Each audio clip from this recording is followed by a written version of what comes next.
The challenge cast went to a bar and we got to see it. Hallelujah.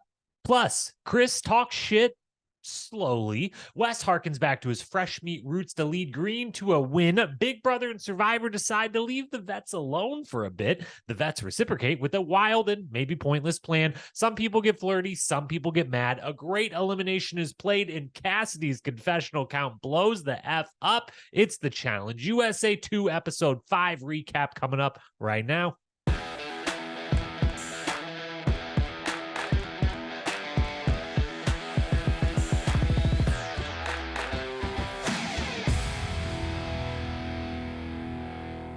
What up, my fellow challenge lovers? Welcome to The Challenge Historian, where we dive deep into all things MTV's The Challenge, or CBS's The Challenge in this case, past, present, or future. If it's happening in the Challenge universe, we are here to document it. I am your host and dedicated Challenge historian, Jacob Hollabaugh. Thank you so very, very much for being here late on this Thursday night.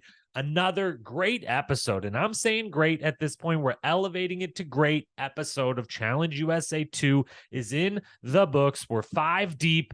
It's getting good. It's been good. It might be great. As we said last week, we kind of have the best case version for what a challenge season can be at this point in this 2023 more modern era, everything, all those caveats, about as good as it could be, and it remained that way. This episode was fantastic. I look forward to breaking it all down with you. Before we do, quick programming reminders. It will just continue to be Challenge USA coverage for the time being. We've got one more episode Sunday night. Remember, episode 6, the final time they're doing 2 in 1 week. And then I believe, if I have this correct, although I haven't went back and double checked recently, it will go to just Thursday night starting next week. So we'll get to episode 7 next Thursday, and then we'll have a full week off like our usual typical challenge cadence. When that happens, we will see about filling that slot and trying to get you still 2 podcasts a week. We will see what the rest of my day job workload looks like at that point. What else kind of ideas and things could be out there? Maybe some Survivor coverage when that season starts in about a month. So there's some things in the works, but for the time being, Challenge USA still a couple times a week for another week here.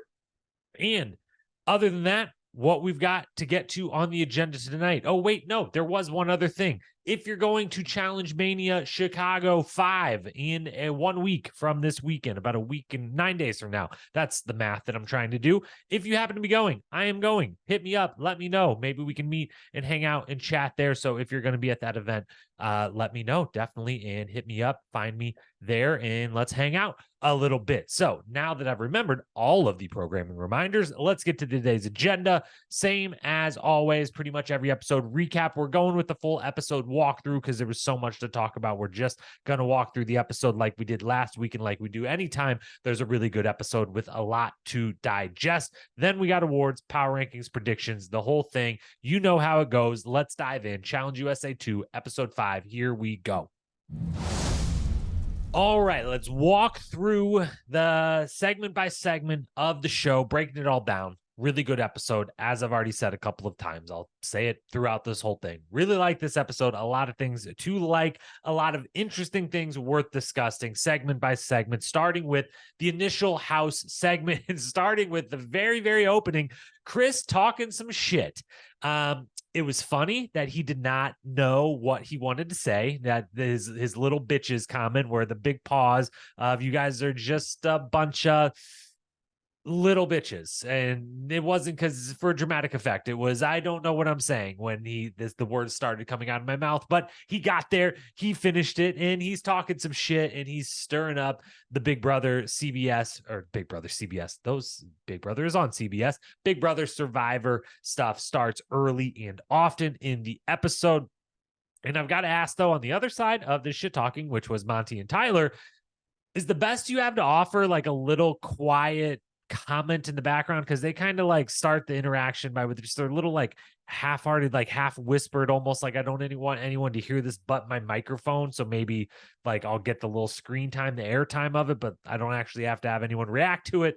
Like, I need more from them. I need more from Tyler, especially. Monty's trying his best in the confessionals to give us something on that front, so I'll give him that. But these two, while they're kind of wrapped up in the bit of this showdown between the two shows here in this episode, I feel like I'm not getting a lot for two folks who I think have a lot of potential. And, it's also a function of I'm getting so much from pretty much everyone in the cast that it stands out a little more if I'm just kind of not that I'm getting anything negative from them, but that I'm not getting much from them. It kind of stands out a little more. Then we have Wes in the green team meet. He calls them out in a fun, joking way of like, what the hell, guys? You blindsided me. What the hell? Now I have an enemy.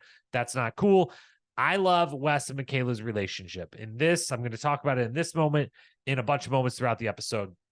There is clearly respect there. Like Michaela knows and respects Wes's game. Wes clearly sees and respects that Michaela is a strategic thinker and is a threat and is a damn good competitor. The whole thing, there's respect between them, but there's that tension. They're trying to be honest with each other. They're trying to be as helpful to each other as they could possibly be while keeping themselves clearly number one and knowing that their games don't 100% align, but they would like to make sure that in any possible chance they can actually work to each other's benefits. It's just a really interesting and wonderful little kind of friendship slash partnership slash, I don't know. I don't know what exactly to call it. Obviously they're on a team together and they're the two kind of running their team at different points, as we'll see later on. It switches to Wes kind of calling the shots. In this particular episode, it's been Michaela before, and we'll see how that continues into the future. And then we have Cassidy. We get the start of the kind of onslaught of Cassidy confessionals and content, which I'm all here for. Liked Cassidy coming into this, really enjoyed her in this episode. Definitely really enjoyed getting this, backstory, these really heartfelt conversation, learning about, which I can't remember if we learned this on Survivor. I would feel like we have to. There's no way. I mean, she was runner up on Survivor. She was there for every episode. And this is the story that they lean into there. So I'm guessing I knew this and forgot, but the story of her sister passing, and the more I think about it, I'm like, yeah, we did get this story on Survivor. But for those who didn't watch that, or like me, maybe didn't remember, weren't thinking about it, we get the story again. Her sister, unfortunately, having passed, and what all came about with that, and the niece and nephews that are a part of that, and just how that's affected her life, and how she shout out to her for kind of calling out and bringing awareness to the problem that is the overdoses and the drug epidemics in our country, and kind of how this is affecting her and her family and everyone in her life, and knowing that it affects a lot of people all across the country. So that was a really nice, heartfelt moment between her and Fessel and Corey. And that was just the start. You kind of knew right in that moment too. It was one of those like, we're getting the Cassidy backstory. Gear up, everyone. Cassidy's definitely going to be a featured part of this episode. So, you always kind of, that I started calling him out more and more this season, especially of that little editing moment where in that first house segment, they're going to focus on someone, and they're focusing on that someone for a reason. And eventually we would get a lot more of Cassidy in this episode. We end this segment with Wes jumping in the pool naked. And this is where I have to say it's the only thing that I don't like about doing these podcasts immediately after watching, because yes, I still don't get the screeners or anything like that, like a lot of shows do that can pre-plan some content and different things. But along with not being able to pre-plan and then being like, I've got to do this immediately after the show airs, is I don't get to listen to all of the other folks, especially all the folks that are on the show that are then going on their own podcast, a Johnny Bananas, a Tori Deal, whoever was eliminated doing the elimination interviews, Wes on his Patreon, all of them. There's so many these days. And you learn a lot in the week after each episode. And what I learned last week, or maybe it was the week before, I forget, at some point, Paulie was on Johnny Bananas' podcast, and they discussed, I saw the clip of them discussing that Wes and Johnny had a bet whether Paulie was coming or not. Paulie had convinced Wes he was not coming. Wes was convinced. Him and Johnny made a bet, and Johnny won that bet. And for losing, Wes had to jump in the pool naked. And Bananas on the podcast was, lamenting like, and we made, Wes had to jump in the pool naked, and they didn't even show it. So knowing that information, that he jumped in the pool naked on night one, first thing when they all got there and Paulie was there, I see Wes jump in the pool naked in this episode, and I'm like, is this an editing trick? Is this actually from night one and they're editing it to make it look like right now and goes with this confessional that Wes is having? And maybe that confessional is from earlier, later, who knows? Or did he jump in the pool naked multiple times throughout the season? I'm betting this was from the first. I'll definitely be keen on hearing from him or, Bananas maybe commenting on it again on his pod, one of the two, finding out if that was Wes, how often Wes was getting in the pool naked this season. But yeah, that was all for the first house segment. A lot of good stuff packed into a short little clip. And then we head to the Daily Challenge. At the Daily Challenge, almost another fantastic game. Keyword there, almost. I almost forgot to say almost, and I was going to say another fantastic game and almost another fantastic game. The games have been amazing so far this season, and this was still a good one that fell short from just a little tweak would have made it amazing and awesome. I really enjoyed the comparisons to the fresh meat and Wes specifically back on fresh meat when, him and Casey won 5 in a row, mainly because they had the little twist of you have to carry the same weight that you brought with you to the season. Wes and Casey famously had way less weight than everyone else, and they famously just didn't do the puzzles during any of those exiles and just ran to the finish line and won via that strategy. So it was a nice callback to that both Alan Aguirre, Challenge Stats, and others all across Twitter during the episode, showing some clips for that, calling back to that. Amazing stuff. I did enjoy that. But similar to how that kind of twist on fresh meat really was the difference maker in who went home and who did not throughout that entire season, this one needed a slight twist to make it a little better because the obvious clear strategy was just, hey, pick the stuff up and run. The puzzles there's not that many of them. Dropping one thing isn't that much for this. The run's too short. And I think it was Challenge Stats, say like they need to make this stuff heavier. I disagreed with that. I think this works. You just make it a little longer and make the puzzles you get to drop 2, not 1. So it's a more substantial and you really can speed up, because dropping 1, that doesn't speed your group up that much. Certainly not enough to make up for the time it took you to do the puzzle. So make this thing longer. It maybe twice as long as it was, because it didn't look like all that long. Like you could see basically start to end. The puzzles weren't very far apart. So make it a lot longer. Throw enough puzzles out there for every team to do 2 if they wanted to do 2, and because they can each only stop, only one team can stop at each puzzle, and make you allowed to drop 2 per time. And I think maybe it turns into an amazing, fantastic game, and not one where the only clear strategy is just pick them up and run, who can get there first. But that's what it turns into. Fessel crushes the math. Got a shout out. Huge moment for my guy. Huge moment for the fan club. Anyone who, again, as I said on Instagram earlier before the show, we're always accepting new members. Whenever you guys want to admit that you love and appreciate Fessel on this show, you can come join the fan club. We've got extra seats. We'll welcome you in with open arms. Blue stops at the second puzzle and is basically where they lose the game, because they stop briefly and then eventually they run and, they're just a little bit behind green at the end.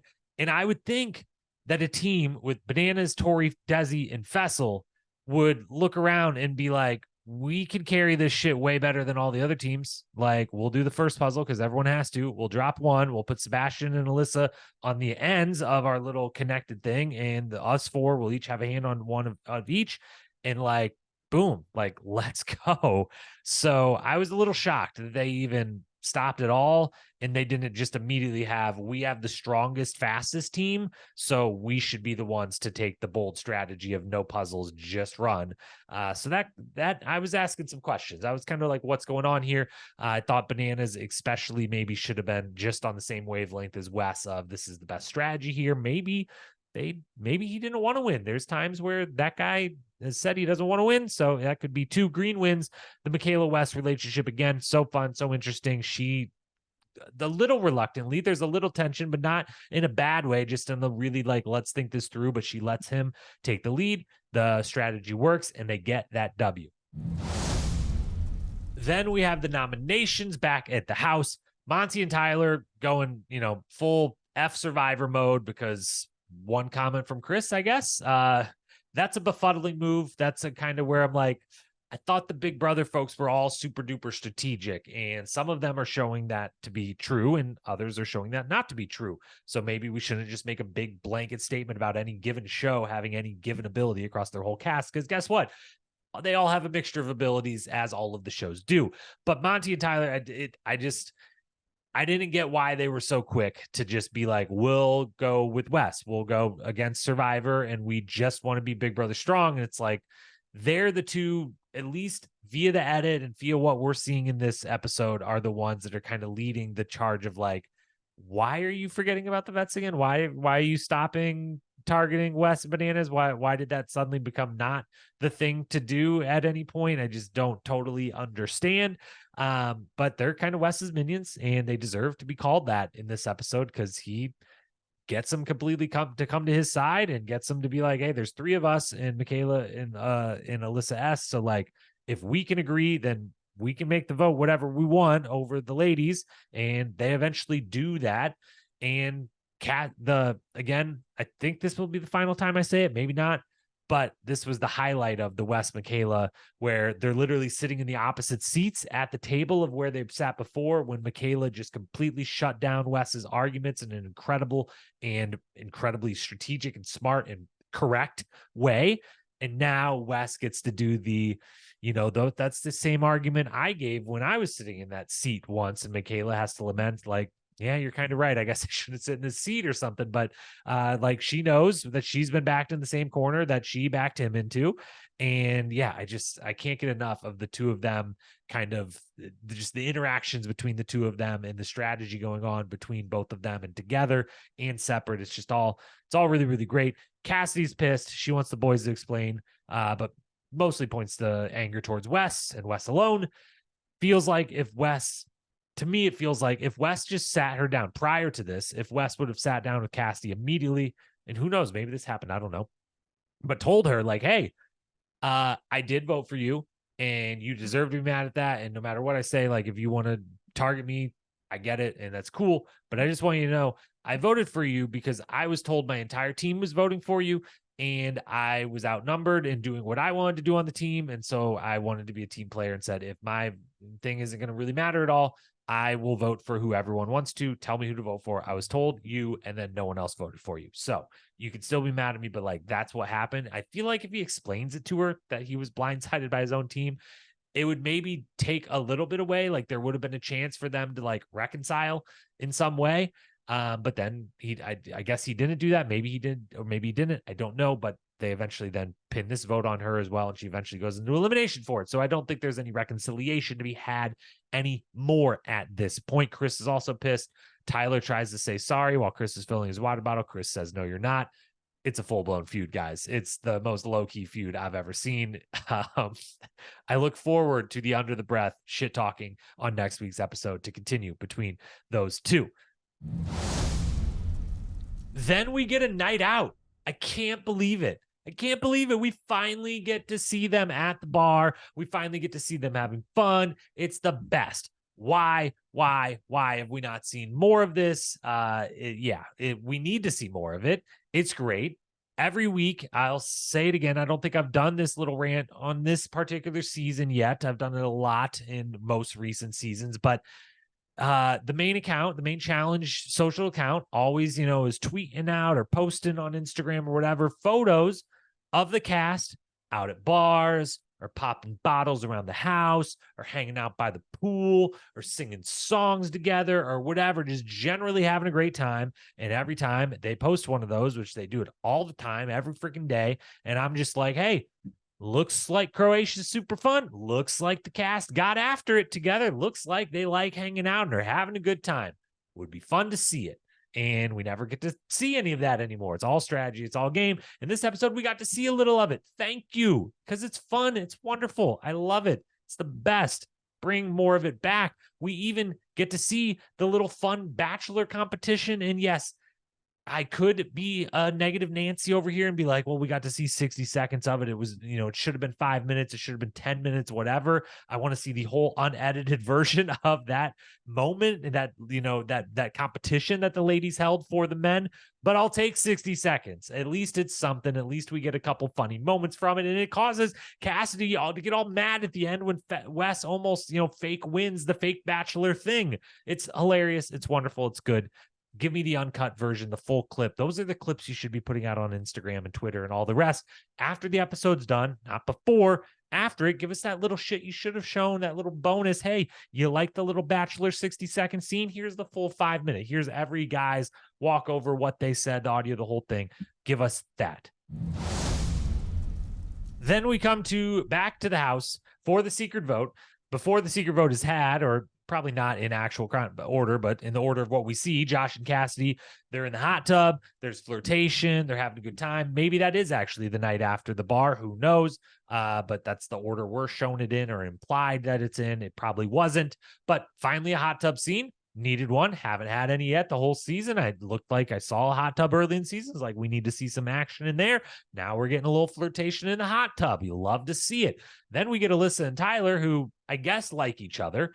It is not the most flirtatious. There is not the most sparks flying, and there are a couple of conversations, but they say in confessionals they like each other. And spoiler alert, real world spoiler alert here, not show spoiler necessarily, but they are now together. They're dating. So you can only assume that that is a little bit of a show spoiler too, that we might get to see a culmination and maybe see some actual sparks fly. Because in that one conversation we see it wasn't the most romantic. I definitely wasn't feeling like Cupid's presence was there. We get to the secret vote. The vets want to split their votes in real actual secret, draw names out of a hat, operation, whatever the hell they called it. And yeah, they want to stay neutral. They want to stay chaotic. They want to stay the swing votes that the Big Brother and Survivor people have turned them into, which is all amazing. The first thing to say, it's very impressive, because the second week in a row, MTV vets are running things. CBS folks are doing really nothing about it, but targeting each other. So that's amazing for the vets. It's very impressive that they're kind of starting to pull this off and rebounding from where it seemed like, after Tori and Bananas both had to go in there, it's like they feel like they're going to have to just keep going in and keep going in and keep going in until they lose. And they might have to start going against the Amandas or the John A's like Tori already did, or, it might be Bananas versus West next time, or what have you. And they've turned it around in a big way. It is very impressive. And shout out to Fessel and Corey, who kind of smartly have gotten back on board with this side of things. And while was Josh in the room for all of these things? Yeah, Josh was in the room, right? The whole time. Yeah, I think that's correct. Anyways, I don't know why he wouldn't have been. But the second thing to say about this, as Wes actually pointed out on Twitter as the episode unfolded, this doesn't end up actually helping them all that much. Like, at the end of the day, the smallest woman goes home for the second week in a row, which, while I think highly of Alyssa and her chances if she would make a final, be given her running abilities, it is true that for the second week in a row, the end result of the vets like kind of getting this power back is, yes, they're all there, but they're not exactly taking out anyone that could be a threat to them really at all. And so, how much is it really working? And it's worth pointing out, Bananas used this to hide a secret vote on Fessel. And I just want to say, Bananas is scared of Fessy, first and foremost. Fessy fan club, charter member here, a founding member here. Bananas is scared of Fessy. I get it. That's awesome. Wonderful. The goat is scared of Fessel. That's real recognizes real. But fuck you, Bananas, not cool. And I would love to know Fessy's immediate reaction to seeing that, or maybe he knew this after the fact. I don't know, but I don't like seeing it. I don't like seeing he's the last person to have received a vote into the hopper of the entire season, which is pretty impressive.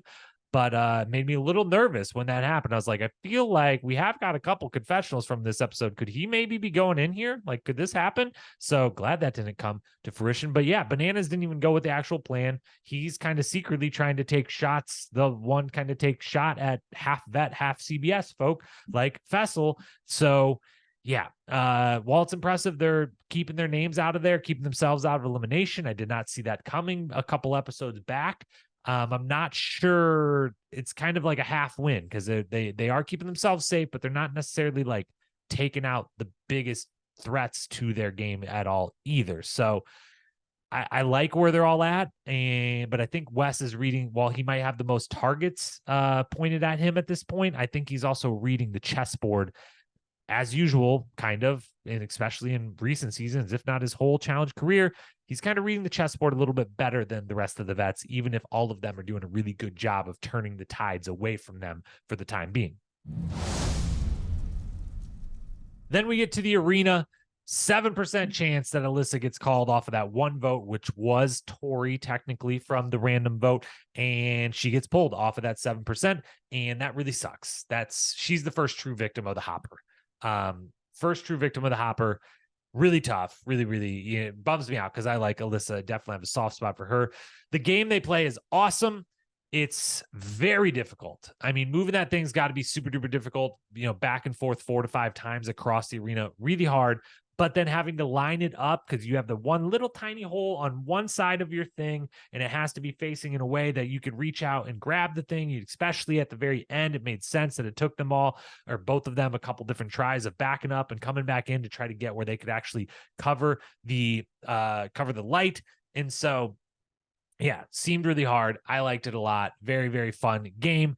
While we're here, just some random notes about elimination.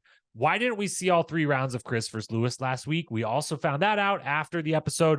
3 rounds that Evil Eye, whatever they called that version of pole wrestle, went. Lewis won the first round where they did a la Joss and Derek, and Cam and Tori from Vendettas, where it hung from the middle of the ring and you ran and grabbed it. So speed played a part. Lewis said, he won the first round because he got there first, a little spin move away, and just got out quick. Like it was over in a flash. And then Chris was able to get it into the physical realm in the second and ultimately third and win, have that comeback win. And like, why wouldn't you show all of that?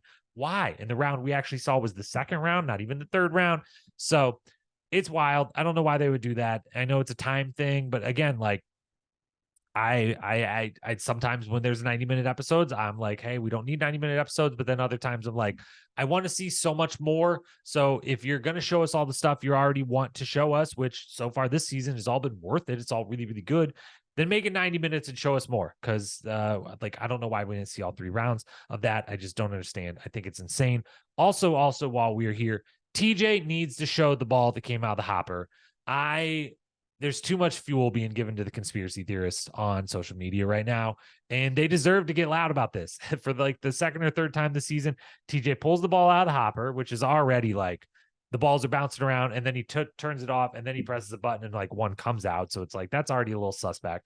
But then he takes the ball and he puts it in his pocket and he just says a name. And, I, again, as usual, stand on like, they're not rigging this. Alyssa's name was really pulled out of that, but also it's super sketchy. Like, couldn't you just show the ball when you pull the thing out? Couldn't it work more like an actual lotto hopper where like the balls stay bouncing around and one of them just ends up in the chute and you pull it out and you show it to us? There's just way too much fuel being given to the conspiracy theorist already out there. So anyways, killer match. Happy for Cassidy. Soft spot for Alyssa. So I was rooting for her slightly, but the thing is, I like everyone in the cast right now. So I really like Cassidy. I'm glad she's back. I did just have a soft spot because I've spent a little more time in the challenge world with Alyssa. I've spent the same amount of time with them, probably actually more time with Cassidy because there's more episodes and they were longer of Survivor. So I take all of that back, but I liked both of them. It was a bummer to see either of them go home. Happy Cassidy gets this big glow up episode. And again, I like everyone in the cast right now, except for Tyler. He's the only one that I'm just like, I'm getting nothing. And I need something. And then the only other person who I adore and I love and I really like when they're in confessionals and everything else is Tiffany, who's fantastic. She's super entertaining. And she's the only other one, though, that I could even say, like, I would be okay with her going. Like, if she was in the elimination night, I probably would have been rooting for the other person. While it would have hurt the entertainment factor of the show, certainly, because she, again, is amazing in the confessionals and just in general, like she's a very entertaining person. It makes sense why she is so successful at all the things she has done in and around this world, just from a competitive standpoint of having the best final possible or the most entertaining final possible.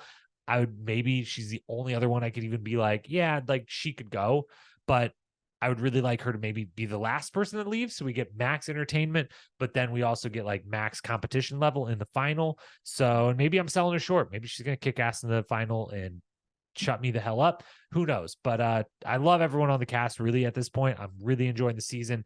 Tyler is the only one that I'm like, I need a little more from you. Monty's at least trying a little harder in the confessionals, or maybe just coming off better in the confessionals, giving me something to cling to. So Tyler, step it up and we might have a flawless cast top to bottom. To the awards we go, and yet again, which can be a sign of a good season, is there's not really any quotes to give out the awards to. Tiffany's crushing confessionals, as we said, but didn't really have a quote per se to use for this. I'm going to give the award to Wes for his quote, "I'm a very sad ginger." I guess someone's got to win it. But it is sometimes a sign when they don't have to lean on just like jokes and funny confessional things, and they actually have good content to show us that's entertaining. That can be a good thing. Just makes me giving out this award a little bit harder. So Wes, you get it kind of by default this week. Best moment, not so hard. Lots of great nominations. Chris pausing before coming up with little bitches. Love that. Wes jumping into the pool. Love that. Nominee number 2. Nominee number 3, Michaela and Wes during nominations and that back and forth about, that's what I said when I was sitting in that chair. Really enjoyed that. Cassidy yelling, "No, no, no." The moment there, all the girls are like, "Westwood wins." And just how immediate her reaction was to something so silly, but like, nope, can't give him anything right now. I'm mad at that motherfucker. He can't win this fake bachelor thing that we just had. No, no, no. It was so good. And then the 5th and final nominee, the end of the elimination was pretty thrilling. I had no idea who was going to pull it off and win. And a great game, a great ending, and a good edit of it as well. So all around, those are your 5 nominees. I'm going to give it as pretty obvious, probably that, I mentioned it so many times this episode, but Michaela and Wes, I'm just enjoying it so much. And that little moment of nominations and things kind of being reversed and watching them both think through it and talk through it, really loved it. So moment of the episode for sure. As for episode MVP, 5th place, shout out my boy Fessel, his 800 credit score and 6-figure bank account. That's right. Sure. Jokes, let the jokes ensue. He's just so good to have on the show. You can make jokes with him, about him. He's good at math. He's the only one in the house not romantic right now in this season, which is absolutely flabbergasting. But he's 5th place on the MVP. Chris in 4th. Good episode for Chris. Talk some shit, avoids the elimination, all that good stuff. Michaela in 3rd. Wes in 2nd, and obviously Cassidy is the MVP of the episode. She had like 17 confessionals or something wild. I forget what I had over here for the stats.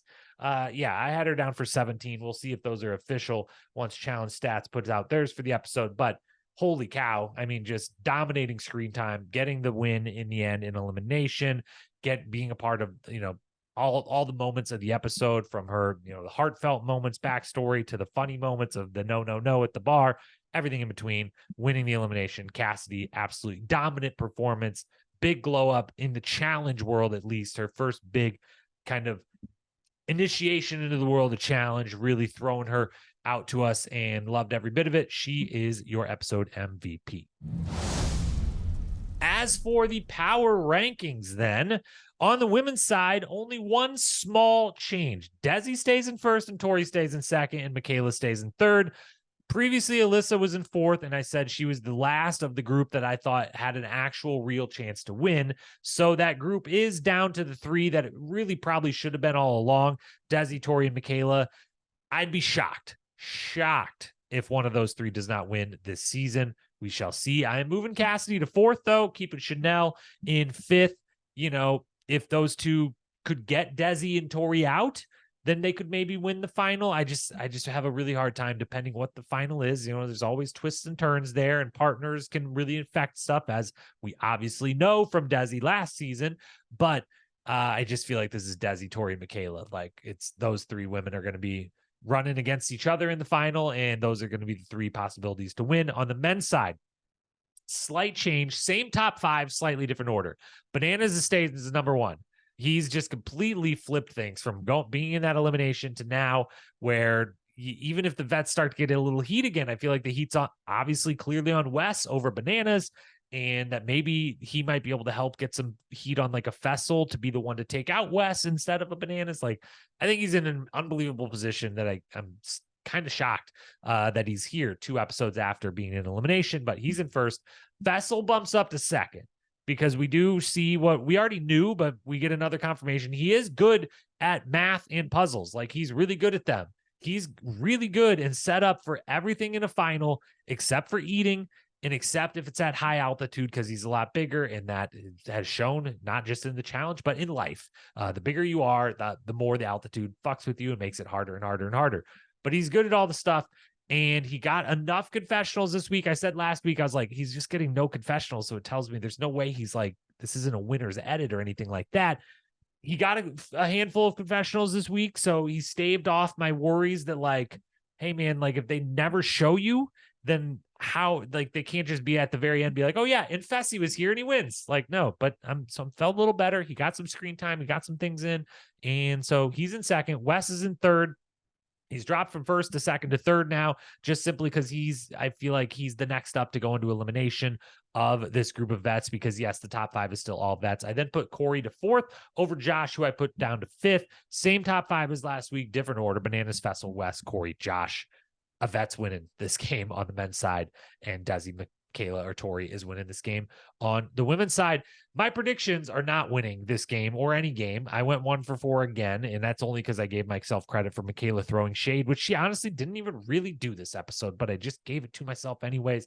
1 for 4. Thought it would be a double elimination. It was not. I did not do my math correctly. Also, I think there's 12 episodes, not 10, which was why I was doing my math incorrectly. I said Tiffany would be an elimination. I said Blue would get the win. None of that happened. So on the season now, I have gotten 6 out of 16 right. That's really bad. Don't know the exact math, but it's not good. It's bad. We've got to make it be better. So here we go for Sunday night's episode number 6. First things first, a male has to be eliminated. We can't have another female eliminated and have 5 females eliminated, 2 males. It's currently 4-2. This isn't Survivor. We don't have all the ladies go home first and let all the men play the game after. That's not how this game works. It's supposed to be balanced. They will find a way to make it balanced, even if it has to just be nominate 2 men. No women are allowed this week, something of that nature, even if they have to just pull a specific name out of that hopper and let me give into conspiracies that they would do that. Somehow, some way, a male will be eliminated next week. That's prediction number 1. Blue will win the daily challenge. That's prediction number 2. Tyler will be thrown in. Wes will be the highest vote getter and go up against him. Wes versus Tyler in elimination. That's prediction number 3. Prediction number 4 then is Wes wins said elimination versus Tyler. And with that, those are 4 things that are probably not going to happen next week. None of them at all, more than likely, says the percentage. It's at 1 for 4. One of those 4 is going to happen. One of those 4. That's what the odds say. One of those 4. That's my usual percentage. So that's the episode. We'll be back on Sunday to talk about episode 6. I'm liking the season a lot. Borderline loving the season a lot. I'm really loving the 2 episodes a week now. I've come all the way around. I was against it, and now I am so for it. I would like every challenge season to run this way. It's a lot of fun. I'm glad you guys are all here listening along. Appreciate you. Love you as always. Hit that subscribe, hit that follow, leave me a rating if you're listening on Apple Podcasts. Most of you listen on Apple, which I'm a Spotify guy myself, but I don't care if you're listening, that's amazing. But Apple lets you leave reviews, type a little something out, let those other challenge fans out there know what this pod's all about. Hopefully that's a good comment if you're still listening by this point of the pod. So thank you for being here. Hit me up on Instagram at Challenge Historian if you want to talk about the challenge at all, anything about it. Or again, if you're going to Challenge Mania Chicago next weekend, let me know. We can meet up, we can chat, have a little fun.